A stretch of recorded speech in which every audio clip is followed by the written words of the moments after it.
Annie Charland, présidente du secteur soutien scolaire.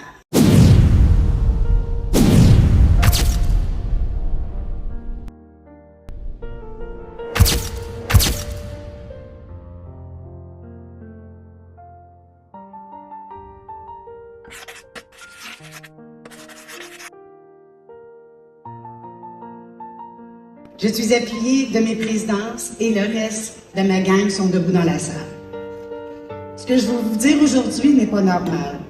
Et pourtant, c'est la réalité quotidienne de plus de 36 000 travailleuses et travailleurs du personnel de soutien scolaire, mais qui aujourd'hui ont beaucoup de difficultés à tenir. Nos écoles en 2026, on ne parle plus d'éducation, on parle de violence, pas une fois de temps en temps. Pas un cas isolé, une violence quotidienne. 54% de nos gens reçoivent des menaces comme des cris, de l'intimidation, de la provocation, des insultes, se faire dire « je vais te tuer ma tabarnak ». Ça peut paraître banal des mots, sauf qu'un bleu disparaît. Les mots, c'est fort dans le mental. 49% vivent de la violence physique. Ils se font agripper, frapper, gifler, bousculer, pincer, mordre. J'ai des gens qui ont des commotions cérébrales. J'en ai qui ont des côtes cassées parce que l'enfant a rentré tête première dans le sternum. Ils se font cracher dessus. Ils se font lancer des objets. Ils se font attaquer avec des armes pointues. Moi, j'ai déjà un élève, j'ai enlevé une baïonnette parce que je trouvais ça super cool, puis il voulait jouer à l'escrime avec moi.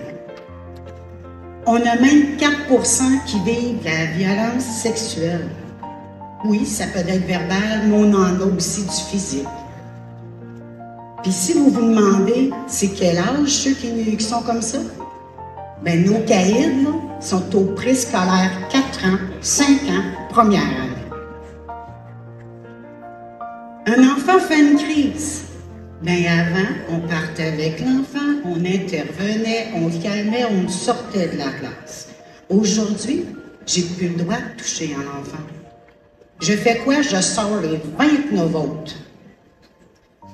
L'enfant, il brise, il lance la maternelle, il scrape la classe.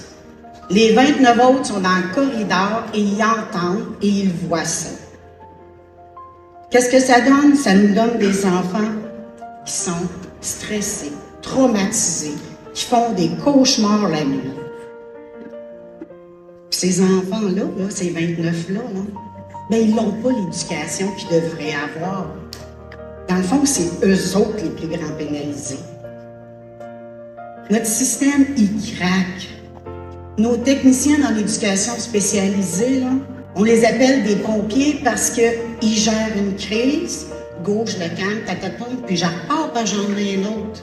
Mais est-ce que j'ai travaillé le besoin de l'enfant? Pas du tout. Je l'ai juste calmé.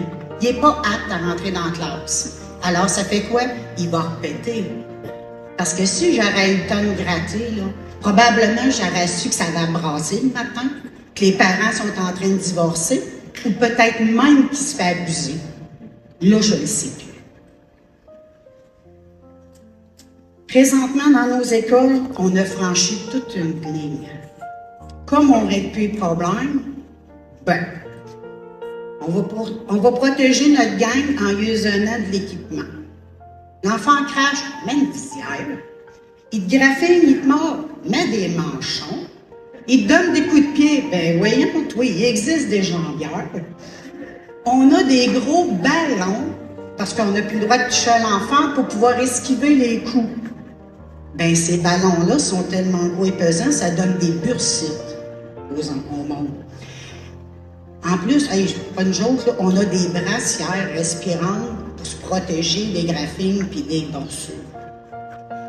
Notre sac d'équipement, il est tellement immense que je pense que si je mets tout l'équipement, je pourrais aller remplacer d'obèses des Gaules de Canadiens. Depuis quand faut-il être habillé comme ça pour pouvoir aider un enfant? Je pense que se poser la question, c'est y répondre. Puis en plus, là, ce qui fait encore plus mal, c'est la banalisation de la violence. Parce que nos boss, ils disent quoi? Ben voyons, T'es une TES, c'est normal que tu manges des coups. Ça fait partie de ta job. Ben, je suis désolée, non. Moi, je suis pas boxeur professionnel dans la vie. C'est pas ça notre job.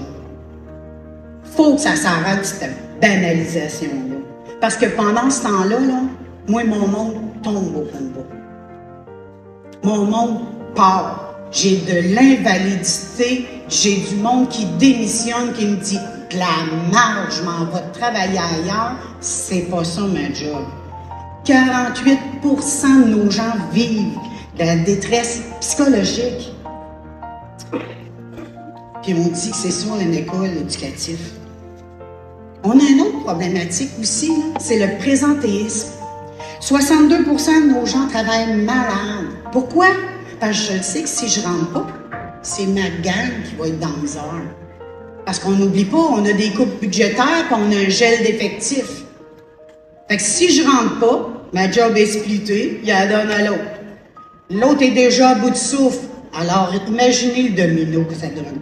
Est-ce qu'aujourd'hui, nos écoles, là, on veut que ça soit un lieu qui a des cris en continu, des enfants qui ont peur, qui sont insécures, ou si on veut un endroit où il y a de la prévention, qu'on répond aux besoins de l'enfant, puis que nos gens travaillent dans un milieu calme et sécuritaire, protégé. On ne demande tellement pas l'impossible, là. On demande des bras de plus, on demande du temps pour faire de la prévention. Dans le fond, ce qu'on veut, c'est de faire juste notre job. C'est ça qu'on veut. Parce qu'au fond, là, une école ne devrait jamais être un lieu où ce qu'on apprend à encaisser la violence, mais bien un lieu où l'on grandit en humanité. On a besoin de vous. Protégeons le personnel de soutien. Point.